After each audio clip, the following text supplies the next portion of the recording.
hemos tomado una decisión en el Gobierno Nacional, que es dictar un decreto de necesidad y urgencia.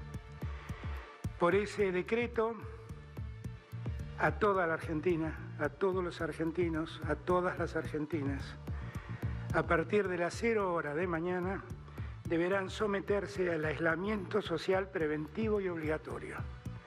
Esto quiere decir que a partir de ese momento nadie puede moverse de su residencia.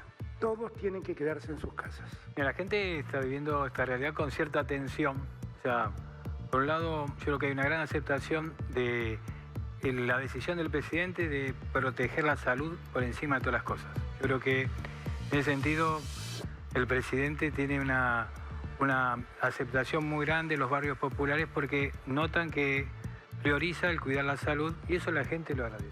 Hicimos un estudio de más de 10.000 personas en todo el país y encontramos que los síntomas de ansiedad al inicio de la pandemia, leves, moderados y severos de ansiedad, habían aumentado y con el transcurrir de la pandemia, cuarentena, porque no se puede separar, claro, había un aumento de síntomas leve, moderado y severo de depresión y se mantuvieron altos también los síntomas leves, moderados y severos de ansiedad.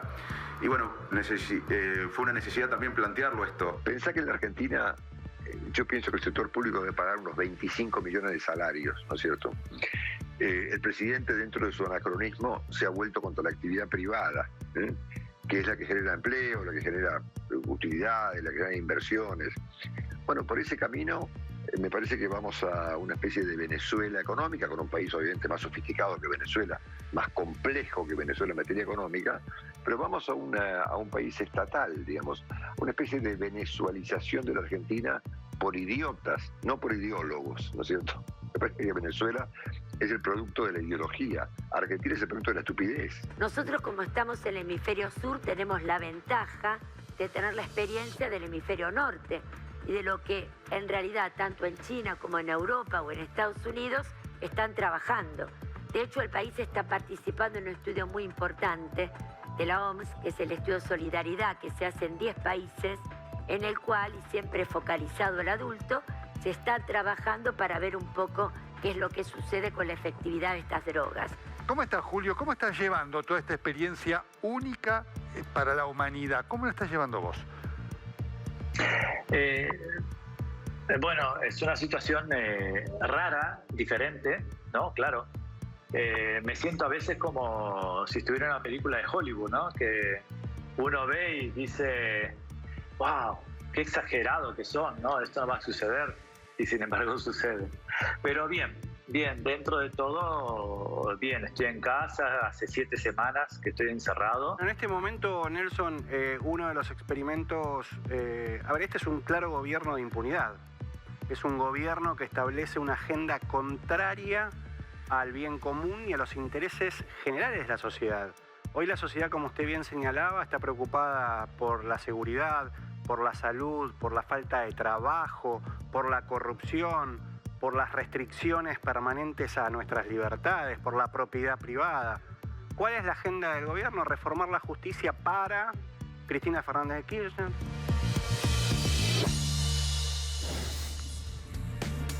¿Qué tal? ¿Cómo les va? Muy buenas noches. Bienvenidos a otra emisión del Corresponsal.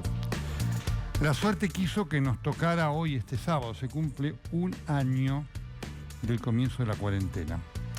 Está con nosotros en el estudio el doctor José Eduardo Abadi. Vamos a estar hablando con el doctor Pedro Cam. Y le confieso algo, ¿no? Cuando hace tiempo sabíamos que, por supuesto, caía el programa en el aniversario, pensábamos, bueno, vamos a tener que hacer un programa de evaluación de la cuarentena y la pandemia. Y la realidad hoy nos pone, y va a ser muy importante lo que hablemos con el doctor Abadi y el doctor Khan, frente a la continuidad de la pandemia. Es decir, no tanto la evaluación de lo que pasó, sino la preparación de lo que va a venir. Y de esto va a tratar el programa de hoy, que por supuesto comienza, como siempre, con el comentario editorial.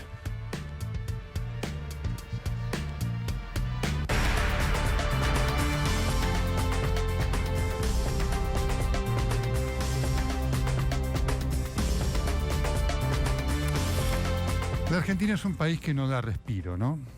Me toca hablar a menudo con corresponsales extranjeros. A lo largo de toda esta cuarentena la frecuencia ha aumentado y todos dicen, la realidad argentina es increíble. Con cada uno de los temas que aparece en la Argentina a diario, acá en nuestros países, no estoy hablando de Suiza, Alemania, Inglaterra, Uruguay, Chile, sí, Colombia, tendríamos para un mes. Así es la Argentina. Por supuesto, plagada de novedades malas. Ya el elemento, ¿no? Plagada. Cuando algo está plagado es difícil que sea, tiene una connotación negativa la palabra, ¿no? Uno difícilmente diga está plagado de cosas buenas, está plagado de cosas malas. Viene de lo que es la plaga, algo malo. Y la Argentina es así. Y lo que ha pasado en esta semana es tan brutal como lo que pasó la otra semana y como lo que pasó la semana anterior a la otra semana. Estamos en una sucesión de hechos que marcan la realidad de la Argentina, el presente, pero además permiten claramente pronosticar el futuro, que no es bueno. Varias cosas para analizar de lo que está ocurriendo, ¿no? Desde el punto de vista de lo que es la pandemia, que enfrenta una instancia muy difícil acá y en el mundo, y ya lo vamos a estar hablando con tanto el doctor Abad y el doctor Kahn en cuanto a la situación de las nuevas cepas, el problema con la vacuna, el desafío psicológico para la gente de ver cómo se sigue viviendo así ante la escasez de vacunas en todo el mundo, cosa que en Argentina además se acentúa. Nos encontramos con otras cosas. El gobierno argentino, que después de anunciar en diciembre millones y millones de vacunas, Alberto Fernández anunció alguna vez 5 millones para enero, 15 millones para febrero. Ginés González García en el Congreso dijo que íbamos a tener 60 millones de vacunas para abril, que está a la vuelta de la esquina, y no las vamos a tener. Después de noviembre, diciembre, enero, febrero y la mitad de marzo, es decir, 4 meses y medio, el gobierno reconoció que aquello que aquí dijimos, como se dijo también en otros lados, era la realidad. No hay vacunas suficientes para la cantidad de personas que formamos, que habitamos este país. Este es un problema que está ocurriendo en todo el mundo, ¿no? Lo tiene Alemania, lo tiene Inglaterra y demás. Chile está mejor, curiosamente. Y Uruguay también. Brasil no. Pero uno debe preguntarse, ¿y por qué pasó esto? O también preguntarse, ¿por qué mintió el gobierno? ¿Por qué dio idea de que íbamos a tener esta cantidad extraordinaria? Si ustedes recuerdan, el presidente de la Argentina, Alberto Fernández, le ofreció vacunas a uno de los candidatos, que aparece como el favorito a la presidencia de Ecuador, le ofreció vacunas. Es decir, las vacunas que no tenemos, parte de ellas Alberto Fernández se las prometió a Ecuador. Qué disparate, ¿no? Esto marca el disparate. Porque una cosa es reconocer que no hay vacunas, como no hay vacunas en todo el mundo. Y uno lo entiende. Otra cosa es haber anunciado esa catarata, ese Iguazú de vacunas que no va a llegar. Porque esto es producto, además, de la utilización política que de la vacunación sigue haciendo a cada momento el gobierno. Es muy interesante cómo el gobierno, además, responde a las críticas de otros, ¿no? Bueno, están criticando, además nosotros seguimos vacunando. Quedan vacunas para 10 días. Mientras, además, todo el tema del vacunatorio VIP y de las vacunas VIP sigue creciendo. No se ha terminado esto. No se ha terminado. Pero además con un elemento también inquietante. Algunos funcionarios responsables de eso, como Ginés González García, fueron echados, otros no. El funcionario que fue a llevarle la vacuna a los Duhalde, no. Para que vean ustedes cómo es la cosa, ¿no? O por ejemplo supimos que a la ministra de Salud, a sus padres, enhorabuena que los vacunaron, pero justo al segundo día de comenzar la vacunación. Difícil pensar que eso no es un privilegio, muy difícil, como lo mismo en los familiares de Massa, muy difícil, porque la realidad marca la existencia de privilegios. Así que esto lo quiero señalar, pero junto con esto, en la Argentina pasan otras cosas. Como lo escuchábamos recién en este fragmento del doctor Pablo Lanuse, el gobierno durante la pandemia y durante la cuarentena avanza en sus proyectos. ¿Cuál es el principal proyecto que tiene el gobierno que tiene Cristina Fernández de Kirchner, que es la que manda? Cristina Fernández de Kirchner tiene dos proyectos, dos objetivos. Uno, que nosotros lo veníamos diciendo, lo acaba de hacer público el flamantemente designado ministro de Justicia de la Nación, el doctor Martín Soria. Dijo, Cristina quiere, ese quiere sonó a impone, quiere ser absuelta en todas las causas. Es decir, quiere la impunidad, quiere que la justicia la absuelva. Y obviamente, por eso el ministro de Justicia va a actuar sobre la justicia, para presionarla, para buscar esa absolución. ¿Qué es lo que significa esto? La designación de Martín Soria, no porque Marcela Lozardo haya sido una ministra destacada. Algún día Marcela Lozardo hará una evaluación y en lo profundo de su ser dirá, ¿cómo pude ser yo ministra de este gobierno? ¿Cómo pudo ser una mujer como Marcela Lozardo, prestigiosa, ministra de este gobierno? Este gobierno este gobierno de científicos, ¿no? Así lo llamó Alberto Fernández, que vienen fracasando en todo, ¿no? Pero al cual, usted fíjese que cada vez que renuncia en el gobierno de científicos, uno de los ministros que puso Alberto Fernández, viene un ministro del kirchnerismo, que de científico no tiene nada. Pero digo, bueno, entonces, mientras tenemos la pandemia y la cuarentena, el gobierno avanza buscando, una de las cosas, la impunidad. Durante un año, de esto hablamos nosotros. El gobierno hablaba poco. Pero como ya le dijimos, como pasó un año y Cristina Fernández de Kirchner no ha logrado la impunidad querida, ahora avanza más.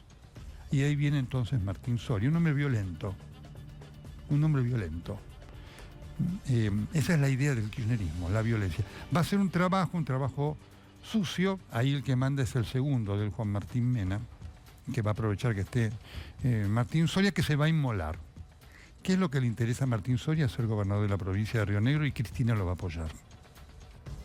Pero hay más, además, en este gobierno, porque este gobierno tiene entonces la mentira de la vacunación, en el sentido de que anunció dosis que no estaban, el presidente reconoció 4 meses después lo que nosotros aquí anunciamos.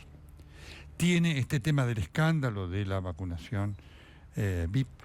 Tiene también, además, el tema de los vicios. Es una palabra elegante para hablar de la corrupción del kirchnerismo. Ocurrieron en esta semana 2 hechos. Uno en realidad ya la semana pasada y otro se conoció esta semana. Uno son los bolsos porque obviamente no todo, pero gran parte de lo que es corrupción del kirchnerismo se vehiculiza a través de bolsos. Es decir, los bolsos son el emblema del kirchnerismo, de la corrupción del kirchnerismo. Y entonces tuvimos los bolsos de la televisión pública. Apareció uno y en algún momento durante la semana dijimos, ojo que este es un episodio, hay más. Y efectivamente, apareció un bolso primero de aquel que fue a cobrar 4 millones de pesos, el efectivo, ¿no es cierto? Hay que tener una impunidad importante para hacer esto. Y después aparecieron otros. Así que de 4 millones ahora son 11.500.000. Y seguramente hay más. Hay que ver si se descubre, pero seguramente hay más. Usted no lo escuchó al presidente de la República decir nada sobre esto, más allá de lo que ha dicho la directora de Televisión Pública, Rosario Lufraro, que se va a investigar, y demás, pero no ha escuchado al presidente o ningún otro funcionario hablar en forma, digamos, categórica, decir, miren, esto es un hecho de corrupción, esto es una cosa muy grave. Esto hubiera ocurrido con funcionarios del macrismo y estarían, ¿sabe cómo, no es cierto? Qué sé yo, ¿no? En la oficina de corrupción, trabajando intensamente. Este es un punto. Pero después aparecieron los bolsos del movimiento Evita. Usted recuerda, había una camioneta donde iba gente a Luján aparentemente, y la gendarmería los paró, los controló y se encontraron con que había 1.400.000 pesos. Salió entonces Fernando Navarro, uno de los hombres del movimiento Evita, para decir que esa era plata de la militancia. Fíjense ustedes lo que dijo, ¿no? Que eran aportes bancarizados en blanco de la gente del movimiento, que estaban destinados para pagar los micros para un acto en homenaje al Papa Francisco en coincidencia con un aniversario octavo de su elección como Papa. Yo escuchaba esto y digo,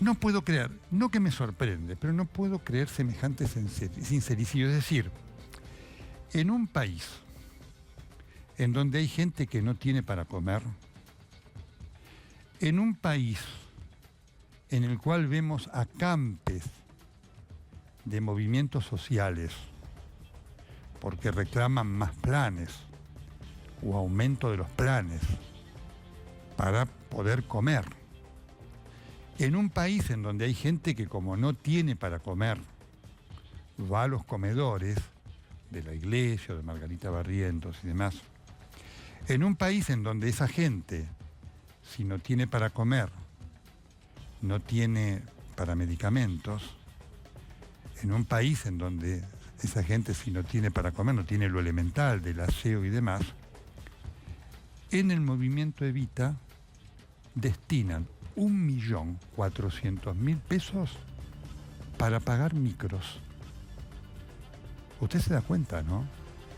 La barbaridad. Y no se arrepienten, ¿eh? No es que dicen no, porque lo que dijeron fue, la próxima vez lo vamos a hacer mejor. ¿Y dónde está la preocupación por los pobres? No se escuchó decir a nadie del gobierno ni mu. Nadie se escandalizó. Esto hubiera ocurrido con el macrismo, por supuesto lo estaríamos criticando nosotros de la misma manera que lo hacemos ahora con esto, pero lo que habría dicho, nadie dijo nada. Ni el presidente, ni ninguna, ni la ministra de Desarrollo, el ministro de Desarrollo Social, nadie dijo nada. Es decir, está convalidado que se cobre el diezmo, entre comillas, voluntario, para los que reciben los planes, porque eso forma parte de una estructura, de una metodología de esa estructura. Es decir, yo te doy y vos me tenés que dar. Nadie dijo nada. Con lo cual se va a seguir haciendo. En un país en donde hay gente que no tiene para comer, hay dirigentes del movimiento Evita que destinan la plata que le sacan a sus militantes, y habrá que saber de dónde más, para micros. ¡Qué vergüenza! Pero además, qué vergüenza que no les dé vergüenza. Qué vergüenza que naturalicen esto. Porque entonces, todo esto de la preocupación por el pobre se cae. Es una mentira. El pobre, lamentablemente, para estos dirigentes, es un negocio. Es la forma de vivir. Viven del pobre. Necesitan al pobre.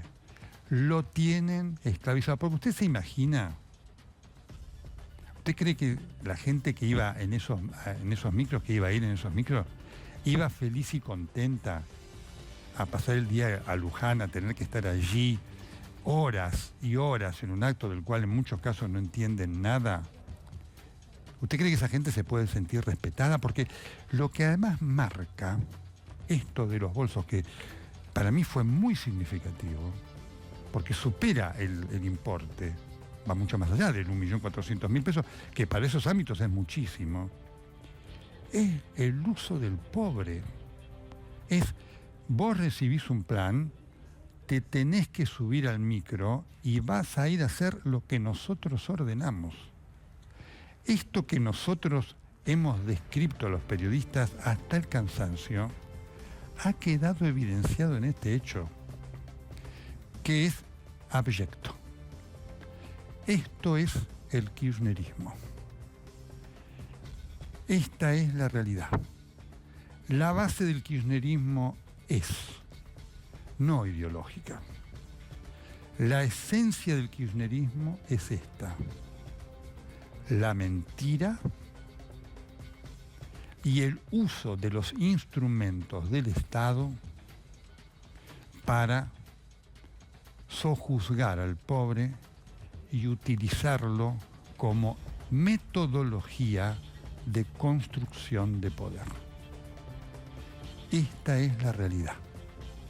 Y con esta realidad seguiremos. Este es el gobierno de científicos, de Alberto Fernández. Un hombre que todos los días, sin preocuparse, nos miente descaradamente.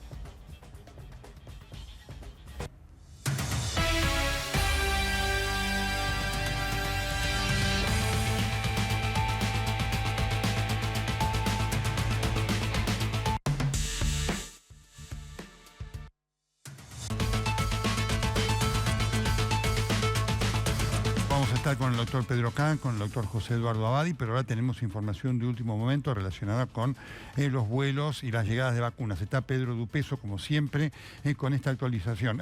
Hola Norberto, ¿cómo estás? Norberto Dupeso, ¿cómo estás? Fíjate, ¿cómo te va, Nelson?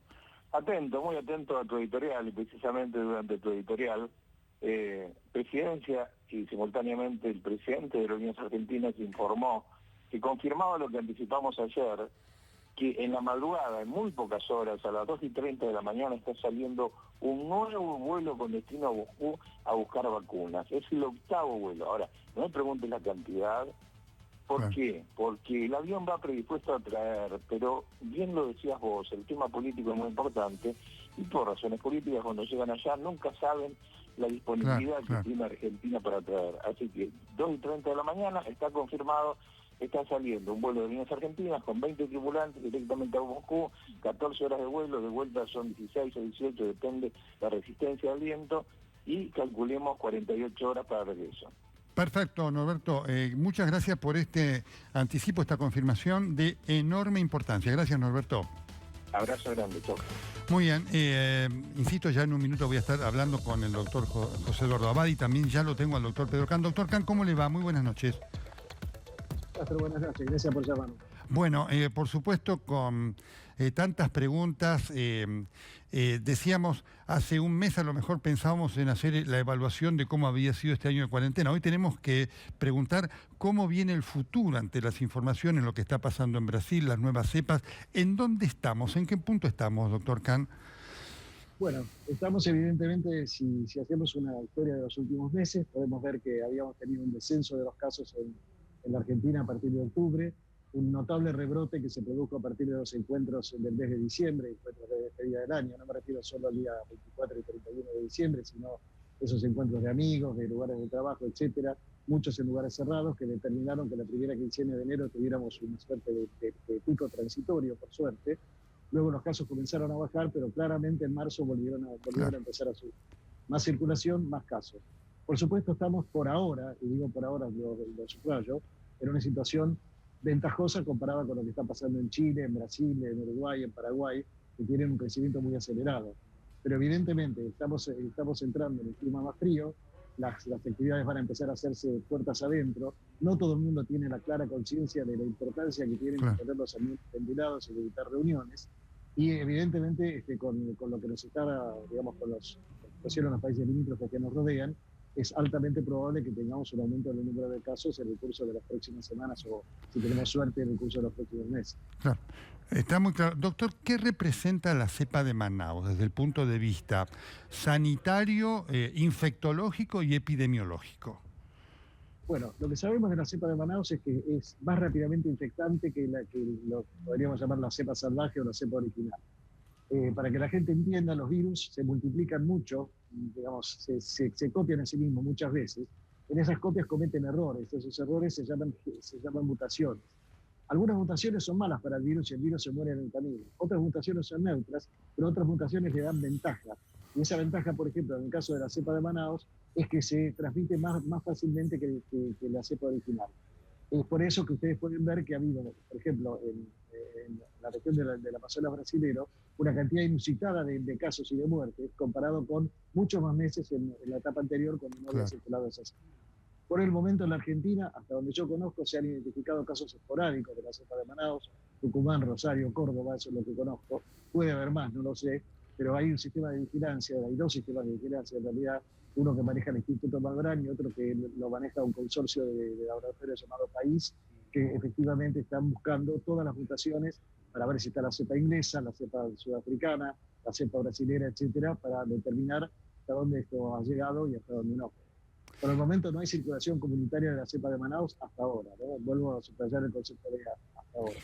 Bien, en este sentido, y usted lo explica muy bien, una de las cosas que ha generado inquietud, inclusive ya lo recogen las revistas científicas al margen de los medios periodísticos, y esto me gustaba mucho consultarlo, es que en Manaus se ha visto que la cepa tiene la propiedad de infectar a gente ya infectada. Esto había ocurrido, pero se da esto, algunos dicen con una frecuencia que es inquietante, y también de afectar a los que tenían la vacuna. ¿Qué representa esto, sobre todo para el universo de aquellos que hoy tuvieron la enfermedad y sobre todo que se están vacunando?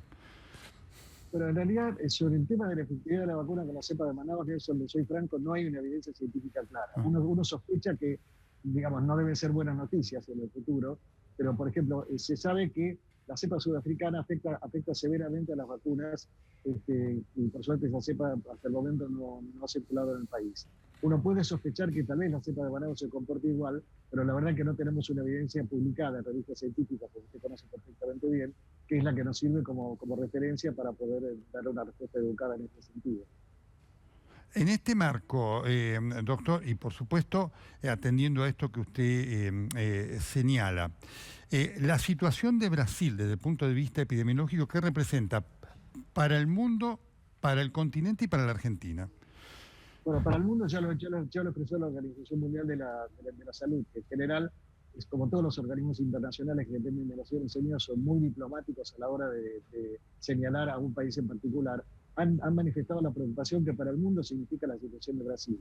Brasil tiene una situación en la cual, no ya por una falta de liderazgo, sino por un liderazgo negativo por parte del Poder Ejecutivo, que se ha presentado el presidente Bolsonaro ante la Corte Suprema de Justicia para que determine la inconstitucionalidad de los cierres que han dispuesto los gobernadores de San Pablo, de Río, de la mayoría de los estados, para tratar de frenar la pandemia, que en Brasil está llevando a una ocupación de casi el 100% de las camas de terapia intensiva.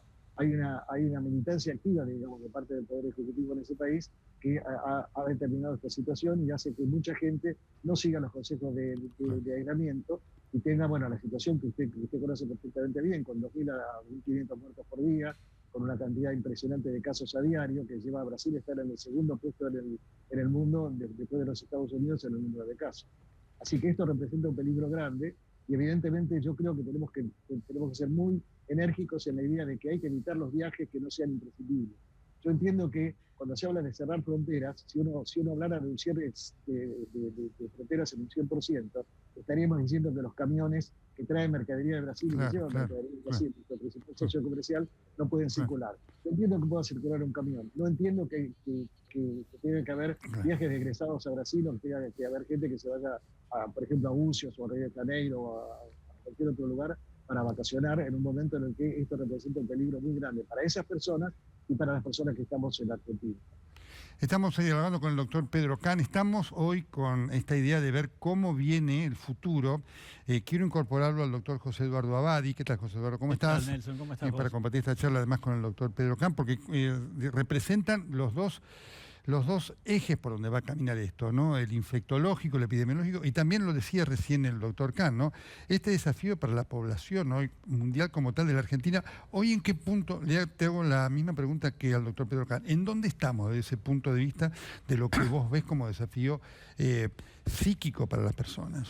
Estamos, por supuesto, en un lugar difícil, en un lugar complejo, en el cual se tenía una expectativa probablemente demasiado esperanzada hace un tiempo que para este punto estaríamos en el epílogo de lo que era esta pandemia que azotó con la fuerza dramática que lo hizo a toda la población en cualquier lugar del mundo. Y sabemos, porque vos mismo lo dijiste acá, de esa ansiedad que se convirtió en angustia, de esa angustia que a través del pesimismo fue como un puente hacia estados depresivos importantes, y sobre todo de un punto muy delicado y que acontece en la población, que es un escepticismo, vos lo dijiste, en relación a las promesas incumplidas o a las ilusiones, que no son esperanzas, sino que son pensamiento mágico. Se creó un escepticismo que llevó a una versión que esta situación de ahora potencia y subraya, que es: esto no tiene fin. Es decir, esto que tenía que ser el epílogo es un durante. Y cuando el escepticismo predomina y el pesimismo predomina, este final es infinito. Entonces la sensación que se tiene es: esto no termina nunca. Si la vivencia que se tiene, esto no termina nunca, o termina conmigo antes que se termine, claro, el sentimiento que aparece es la ausencia de futuro, Nelson. El sentimiento que aparece es: no hay porvenir, se cuesta mucho planificar, y sin proyecto la vivencia que se tiene es de una soledad enorme. Aparece lo que llamamos la angustia de muerte plena, allí, porque no tenemos idea de horizonte. Esto es lo que falta, que para la gente inconscientemente no termina más, claro, provoca como amenaza ante, bueno, y nuevas cepas. Es como la idea de lo interminable, ¿no? Quiero tomar esto antes de la pregunta, y quiero esta participación también ustedes conjunta con el doctor Pacán, porque obviamente, insisto, representan los dos ejes del desafío. Hoy, desde el punto de vista psicológico, sí, ¿qué representa la vacuna para la gente, sobre todo para los mayores de 70, 80 años? Claro, la vacuna es una... naturalmente como avance científico maravilloso, como posibilidad de protegernos frente a la amenaza del COVID, no solamente es una necesidad, no solamente la gente la vive como algo necesario, definitivamente con todas las letras de lo necesario, sino también que ha tomado un carácter de la vacuna que me va a salvar la vida.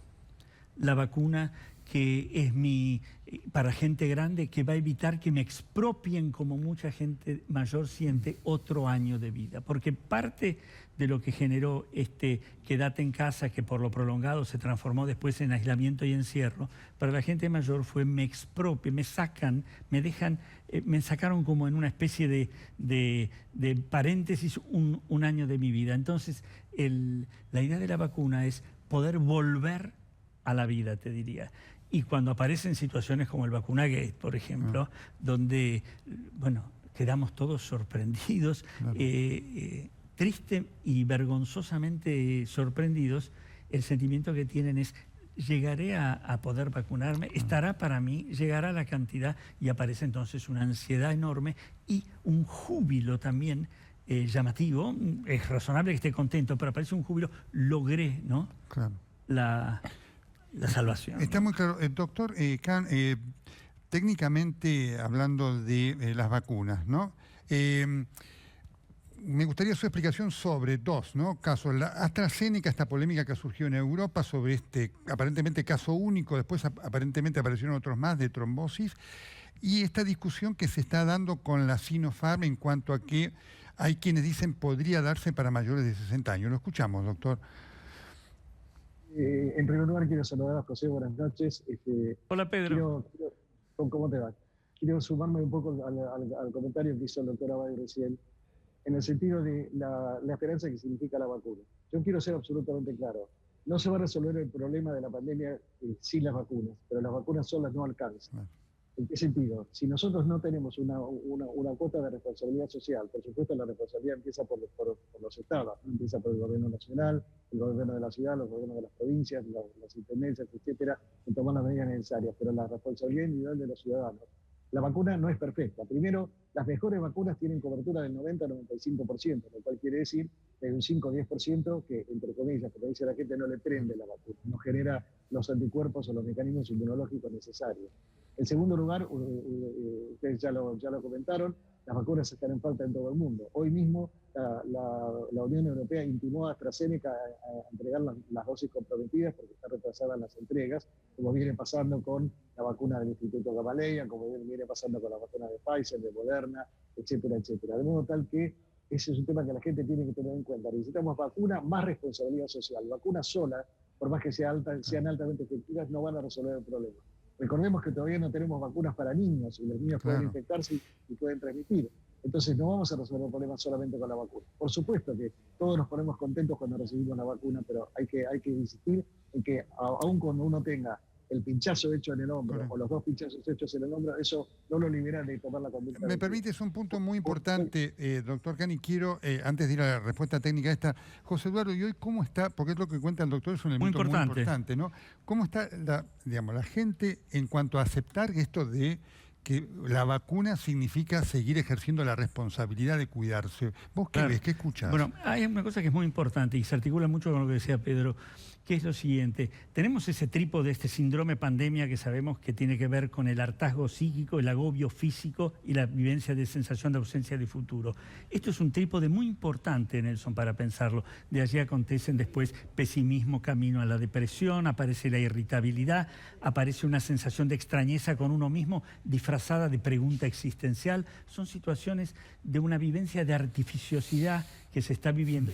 Estamos viviendo una artificiosidad muy llamativa que intentamos naturalizar por necesidad, pero han cambiado toda nuestra cotidianeidad, Nelson.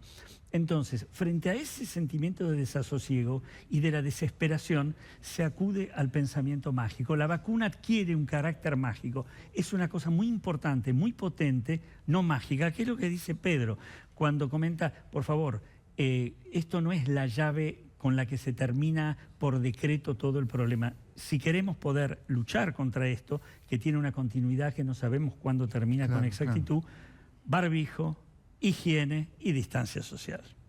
Importante esto, sobre lo cual vamos a tener que trabajar mucho, porque efectivamente esta idea de que con la vacuna se soluciona todo está presente. Y ahora voy a las preguntas técnicas, doctor, estos episodios de AstraZeneca y de la Sinopharm, porque el tema de si se puede dar para mayores de 60 o no tiene una vigencia hoy en cuanto a la necesidad de cubrir a la población de riesgo muy importante. Bueno, voy a las preguntas que le quedé debiendo, Nelson. En primer lugar, la vacuna de AstraZeneca, algunos países habían decidido interrumpir transitoriamente su aplicación porque habían aparecido algunos casos de trombosis. La Organización Mundial de la Salud y la Agencia Europea de Medicamentos, que es el equivalente de ANMAT, pero para toda Europa, o de la FDA en los Estados Unidos, la Agencia Europea de Medicamentos, junto con la OMS, dijeron que no había razones para dejar de usar la vacuna de AstraZeneca. ¿Basados en qué? En que la cantidad de episodios que aparecieron en los millones de personas que recibieron la vacuna de AstraZeneca es un número inferior al esperable para la población general. ¿Qué quiero decir con esto? Usted sabe bien como médico, Nelson, que hay fenómenos de trombosis todos los días en las personas, sobre todo en los grupos que son las personas obesas, las personas que tienen problemas cardiovasculares, las personas diabéticas, etcétera, tienen más tendencia a hacer fenómenos trombóticos. Bueno, el número de casos que aparecieron con la vacuna de AstraZeneca no justifican de ninguna manera interrumpir. Entonces, con esta declaración de la Comunidad Europea, esperamos que los países que habían decidido preventivamente postergar la aplicación de la vacuna vuelvan a retomar. Es un fenómeno que seguirá en observación, pero el número de casos no es un elemento preocupante, de modo que si uno tuviera que aplicarse la vacuna, la gente que tiene mañana para mañana, para pasado, en la ciudad, en las provincias, etcétera, si lo van a vacunar con AstraZeneca, que se vacunen con toda tranquilidad. Con respecto a Sinopharm, le puedo hablar más cercanamente, inclusive, porque como usted sabrá, Fundación Huésped coordinó el estudio de la vacuna de Sinopharm en Argentina, donde reclutamos 3.007 voluntarios. Por eso lo preguntaba. En nuestro estudio, nosotros incluimos pacientes hasta 85 años. ¿Qué pasa? Que ANMAT es muy celoso para las aprobaciones, y como la documentación que presentó el laboratorio que representa Sinopharm en la Argentina es una documentación que se basa en el estudio de 15.800 personas que se hizo en los Emiratos Árabes Unidos. Y como usted conoce, digamos, ese es un país donde hay mucha gente joven trabajando, no tiene población longeva. Entonces, sucede que los datos a ANMAT le resultaron insuficientes y le pidió a Sinopharm que presente más evidencia en relación a eso. Así que yo creo que es una cuestión de tal vez de semanas hasta que se autorice el uso de la vacuna de Sinopharm para más de 60. Perfecto. Dejo pendiente esta pregunta para José Eduardo, porque nos está mirando la gente y quiero que le digas qué consejo le darías hoy a la ciudadanía, porque el año que viene, que este año va a ser también muy intenso, duro, porque la vacuna habrá que ver cuándo llega, y tenemos esto que dijo además el doctor Kahn, ¿no es cierto? Hay indicios de aumento de los casos. ¿Cómo enfrentar esto para quien te está escuchando y dice, ¿qué hago frente a esto? Estamos con el doctor José Eduardo Abadi, con el doctor Pedro Kahn. Se cumple un año de la cuarentena. La pandemia no ha terminado. Ya seguimos.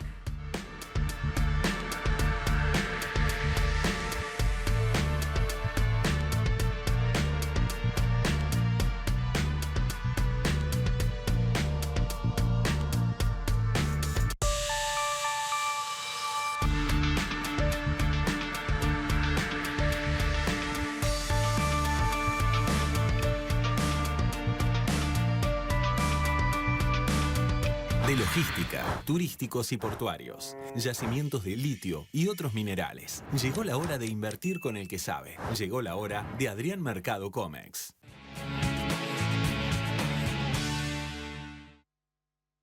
Dicen que lo único permanente es el cambio. Cambiamos las etapas, los caminos, pero hay un seguro que nadie te da, un seguro para cambiar. Entonces, mientras todo siga cambiando, seguimos con vos para no dejar de cambiar. Rus, seguros para cambiar.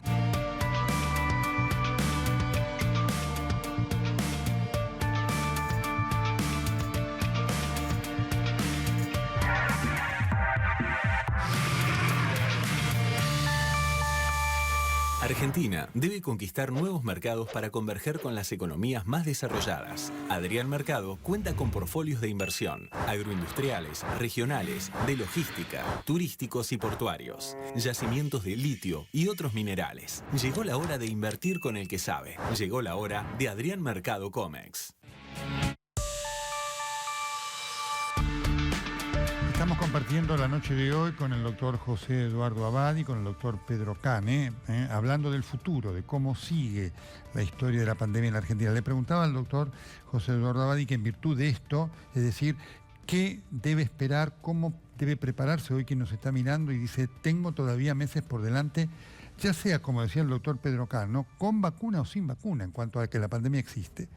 Y creer en el futuro, ¿no? Existe el futuro, existe el mañana, existe el porvenir. Sé que estamos en una situación de adversidad difícil, tiene contornos dramáticos, pero existe el futuro. Esto es muy importante. Y hagan planes, háganlos, aunque no sepan exacto la fecha en que va a tener que hacerlos e inconscientemente se viva como que el desconocimiento es lo infinito. Hagan planes, hay futuro.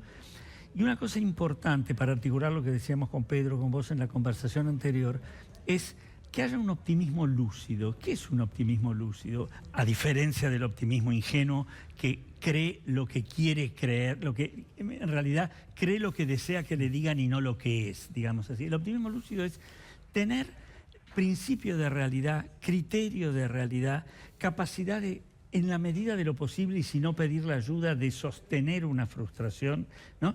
Pedro decía, la vacuna sí, bueno, pero también el barbijo, la distancia social, la higiene, tengamos criterio de realidad porque nos hace muy fuertes. La verdad nos hace fuertes, Nelson. Entonces, el optimismo lúcido tiene que ver con una frase que yo acuñé hace un tiempo y resultó útil a mucha gente que se la dije, que es sí al miedo útil, no al pánico inútil. Y ahí podemos manejarnos y estemos juntos. Es una lástima en este país que vivimos tan como con islotes, con enfrentamientos, porque se pierde la confianza. Y es tan importante en este momento la confianza. La confianza es lo que hace de los lazos algo estable, de los vínculos algo fuerte. Y frente al dolor, como frente a la pérdida, ¿qué es lo más importante? La presencia del otro, el estar acompañado, el poder pedir ayuda, el poder saber que el otro por ahí no tiene la varita mágica, pero tiene una palabra. Nelson, esto es no la solución mágica, pero es la clave de la fuerza verdadera, ¿sabes? Doctor Kahn, la casuística que muestra Europa es que la presencia de jóvenes afectados, jóvenes de menores de 60, es mayor. ¿Vamos hacia esa nueva tendencia con estas nuevas cepas? Es difícil de saber, Nelson. Lo que sucede es que las personas mayores de 60 en general han reducido mucho su circulación por la sociedad por las razones que todos conocemos, porque son las poblaciones que más se ven afectadas. Las personas más jóvenes están trabajando, circulan, usan medios de transporte, etcétera, están más expuestas. De modo tal que no es sorprendente que tengamos un mayor número de casos. Lo que sí resulta preocupante con algunas de las cepas es que aparentemente la gravedad de la patología, que antes era más benigna, entre comillas, con los jóvenes, empiezan a manifestarse en algunos lugares, como por ejemplo está sucediendo también en Brasil, que personas más jóvenes de 60 años y sin comorbilidades están empezando a presentar cuadros graves. Entonces ese es un tema que tenemos que estar alertas. No ha venido sucediendo hasta ahora en nuestro país, pero vuelvo a repetir, subrayo por tercera vez en el curso de esta nota el concepto de hasta ahora, porque no podemos pensar que vamos a tener una situación excepcional. De hecho, permítame decirle de paso que alguna cosa que la gente tiene que también entender es que nada de lo que pasa en relación a la pandemia en nuestro país es demasiado diferente de lo que pasa en otros países del mundo. Desde las cosas buenas hasta las cosas malas. Hoy mismo la policía alemana tuvo que reprimir una marcha anticuarentena del movimiento llamado de los sin barbijo, a donde pretendían hacer una quema de barbijos, como hemos visto que sucedió acá en nuestro centro hace un tiempo. Las dificultades para conseguir vacunas son internacionales. Realmente tenemos una situación muy parecida en muchos aspectos. No somos en este sentido ni mejores ni peores que muchas otras partes del mundo. Así que eso es para tenerlo en cuenta. Y me quiero subir al comentario de José en el sentido de la idea de que hay un futuro. No tengo ninguna duda que hay un futuro. No tengo ninguna duda que efectivamente tenemos que pensar con la precaución necesaria, porque claro. Nos vamos a dejar de cuidar ahora, es decir, total, viene la vacuna y resolvemos el problema, pero evidentemente esto se va a resolver. Las pandemias en algún momento se terminan y hoy tenemos más herramientas que nunca. Yo decía ayer en un reportaje en un medio colega al suyo que si esto mismo hubiera ocurrido hace apenas 20 años, cuando no disponíamos, por ejemplo, de esta herramienta que permite que usted y yo estemos conversando a la distancia, hubiera sido todo mucho peor. El desarrollo científico-tecnológico no hubiera permitido que nos pusiéramos a discutir sobre cuál vacuna es mejor, o que si me aplico esto, me aplico aquella, si la vacuna de China, la de Estados Unidos. Evidentemente estamos en una situación que tiene todos los condimentos para enfrentar una pandemia muy severa, muy difícil, que ha generado, como decía José, mucha frustración en los planes de todos nosotros, pero que evidentemente tiene una salida, y esa salida es hacia adelante, es hacia un futuro en el cual tal vez tengamos que convivir con el coronavirus, pero no ya con la mortalidad. Porque si hay algo que nos ofrecen las vacunas, por el momento no es una reducción en el número de casos, pero sí una reducción de las formas graves, las formas que requieren oxígeno, las formas que requieren internación, que requieren terapia intensiva y que generan mortalidad. Doctor Kahn, dos preguntas finales. Una tiene que ver con esta realidad que hoy la Argentina empieza a analizar, ¿no? Prorrogar el periodo de la inoculación de la segunda dosis e ir todos a primera dosis. ¿Qué representa esto, sobre todo con el tema de la Sputnik, que tiene dos componentes diferentes, y con las otras? Bueno, a ver, efectivamente, como usted bien señala, Nelson, la Sputnik tiene dos componentes que en realidad el componente esencial de la vacuna, que es la proteína S, la proteína Spike, es el mismo para la dosis 1 como para la dosis 2. Lo que cambia es el vehículo, la plataforma. Que en el caso de la vacuna Sputnik, en la primera dosis es el adenovirus 26, el virus del resfrío, el número 26, y en la segunda es el adenovirus 5. En realidad, si usted me pregunta a mí por qué se usa ese orden y no se usa el orden inverso, no tengo respuesta para darle, porque ambas tienen proteína S, así que en teoría se debería poder intercambiar, pero lo cierto es que no hay estudios en ese sentido. Con todas las demás vacunas, en primer lugar, permítame recordarle a la audiencia que hay dos vacunas, la vacuna de CanSino y la vacuna de Janssen, o Johnson & Johnson, son vacunas de dosis única. Correcto. O sea que ahí no habría digamos, esa dificultad. Con las demás, AstraZeneca, Sinopharm, Pfizer, Moderna, etcétera, se puede esperar, está bien estudiado para la vacuna de AstraZeneca, que se puede estirar hasta 12 semanas el periodo de espera, mientras que para la vacuna Sputnik, lo que conocemos hasta ahora, que se puede esperar hasta 60 días. Bien. Entonces, evidentemente, digamos, si yo tengo 1 millón de vacunas disponibles, tengo que tomar una decisión. Vacuno 1 millón de personas con una sola dosis, con lo cual ya le estoy ofreciendo 75-80% de protección, o vacuno 500.000 personas y guardo en la heladera otras 500.000 dosis para aplicarlas dentro de 20 días. Lo que nos está enseñando la política que se aplica en el Reino Unido es que es mejor vacunar a más gente con una dosis a la espera que lleguen las segundas dosis. José Eduardo, me gustaría que dieras tu impresión de lo que hoy le pasa o vive la gente joven, que también es protagonista muy importante. Esto recién lo marcaba el doctor Kahn, ha estado en el centro de muchos de los problemas que tuvo Europa, ¿no es cierto?, en cuanto a la falta de cuidados, ha tenido que ver con el rebrote de diciembre. Quisiera tu mensaje de lo que vos recibís hoy de la gente joven en cuanto a su conciencia de que también es parte de los que deben cuidarse. También es parte de los que deben cuidarse, y como recién decían, ojo que las nuevas cepas no excluyen a los jóvenes, sino que empiezan a formar parte de la población, entre comillas, susceptible de enfermarse y no de un modo asintomático. La amenaza también corre para ese segmento, que hay que saberlo. No es que esto transcurrió de un modo indiferente, esto es una ingenuidad.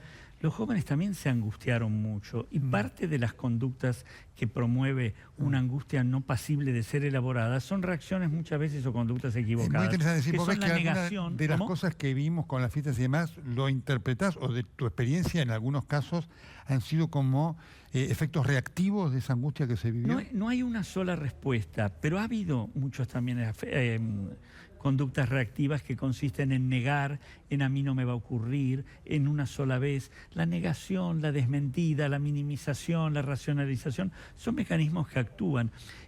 También hubo, si vos querés, muchísimas veces la irresponsabilidad, la impulsividad, la indiferencia, pero reducirlo a son jóvenes, no les importa nada, es una simplificación.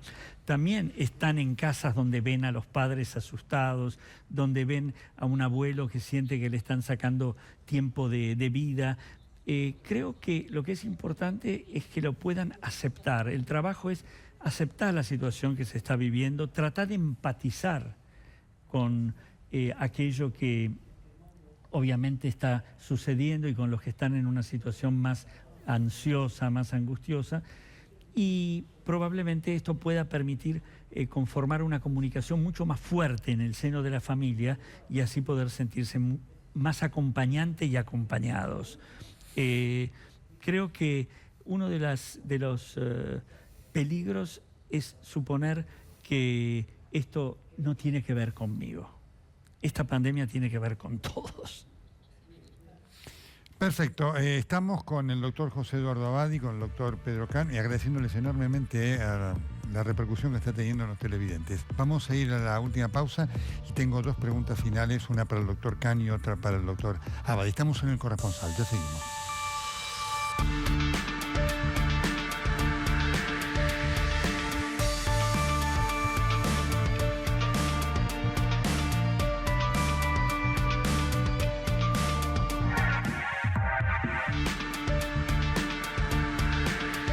Muy bien, parte final del Corresponsal. Y quiero pedirles a los dos, al doctor Can, primero al doctor Abadi, es la misma reflexión. Porque por supuesto, y lo dejé para el final, es profeso, si hay alguien a quien sí debemos reconocerle y agradecerle, es al personal de salud. Y esto es una de las moralejas que deja esta pandemia. Quiero escuchar su reflexión, doctor Pedro Can, para lo que significa el trabajo del personal de salud en todas sus especialidades, médicos, enfermeras, y lo que se debería aprender de esta pandemia para adelante para mejorar la condición de trabajo y la salud pública, que depende de lo que hagan las personas fundamentalmente. Absolutamente, Nelson, me parece muy oportuno su comentario. Creo que es difícil de medir lo que le debemos al personal de salud. Personal de salud que trabaja en condiciones muy difíciles. Creo que una de las enseñanzas de la pandemia es que el personal de salud debe estar adecuadamente remunerado, debe tener los reemplazos necesarios, la importancia de contar con un ministerio de salud, el rol indelegable del Estado en el manejo de la salud pública, que creo que son todas enseñanzas que hemos tenido. En este año podemos discutir muchas cosas, pero lo que está claro es que ningún argentino se murió durante el año 2020 por falta de acceso a un tubo de oxígeno o a una cama, y eso fue porque se fortaleció el sistema de salud, y me parece sumamente importante. Y eso permitió que, digamos, el personal de salud trabajara de una manera que fue mucho más allá de lo que son sus obligaciones. Estoy hablando en particular de los terapistas, estoy hablando de los emergentólogos, de los ambulancieros, y no solamente los médicos, como usted bien señalaba, médicos, enfermeras, kinesiólogos, bioquímicos, virólogos, etcétera. El personal que realmente ha puesto en muchos casos su salud y lamentablemente también en una cantidad importante de casos su vida. Y sin embargo, nadie desertó, no hemos tenido desertores en el equipo de salud, hemos tenido un compromiso importante. Yo decía en una nota que publicaron esta mañana en un matutino que la pandemia, y creo que José coincidirá conmigo, como todas las situaciones de crisis, no generan nuevas conductas, generan exacerbación de las conductas previas. Entonces, los que eran solidarios se volvieron más solidarios, los que eran miserables se volvieron más miserables. En el caso de los trabajadores del equipo de salud, su vocación de servicio ha sido más fuerte que nunca. Y creo que es un orgullo para todos nosotros poder reconocer esa actividad. Y no lo digo en primera persona, porque por edad a mí no me tocó estar en la primera línea. Pero sé de muchos compañeros míos que efectivamente trabajaron día y noche y que efectivamente merecen el reconocimiento de toda la sociedad. Más allá del aplauso de las 20 horas que antes se hacía y que se abandonó muy rápidamente, creo que tenemos que tenerlos siempre presentes como los grandes luchadores que hicieron posible que mucha gente hoy esté todavía con nosotros. José Eduardo, también tu reflexión. Sí, sobre voy a ser breve, salud. coincido naturalmente. Voy a decir solamente 3 palabras, ¿no? Frente a lo que siento por mis colegas que están en primera línea, ¿no? Siento como agradecimiento, orgullo y respeto. Agradecimiento, orgullo y respeto con todas las letras. Y vos dijiste una palabra que quiero resaltar porque va a ser muy importante en todo este tiempo que nos espera. Aprender. Es un momento donde no tenemos que dejar de aprender. Invulnerabilidad y omnipotencia han quedado desterradas como pensamiento mágico con este virus. Entonces podemos hacer uso de esa llave maravillosa del conocimiento que es el aprendizaje.